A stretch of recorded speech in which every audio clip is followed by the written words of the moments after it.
টিপিন disable হয়ে গেলে কেমন করে আমরা নতুন করে সেট করব টিপিন, সেটাই আজকে দেখানোর বিষয়। আজকে প্রথমে পিনম্যান অ্যাপটা খুলব। খোলার পরে আমার পুরনো যে এমপিন ছিল এমপিনটা দেবো আমরা। দেওয়ার পরে খুলছে, খোলার পরে কন্টিনিউ করব।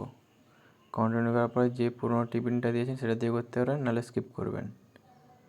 চলে যাব উপরে 3টে ডটে ক্লিক করব।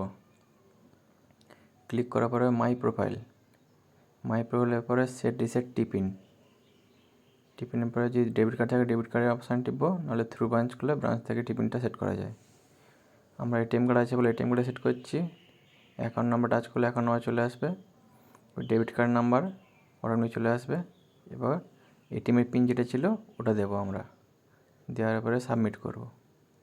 সাবমিট করার পরে চলে আসবে আপনার ওটিপি রেজিস্টার ফোন নাম্বারে। ওটিপিটা আমরা ভেরিফাই করবো এক্ষুনি। ওটিপি দেওয়া হয়ে গেলো। দেওয়ার পরে কনফার্ম করব। কনফার্মের পরে যেটা আপনি টিপিনটা রাখবেন এই একটার সঙ্গে দিয়ে দিবেন, আবার সেম টিপিনটা দিয়ে দিবেন, দিয়ে সাবমিট করবেন।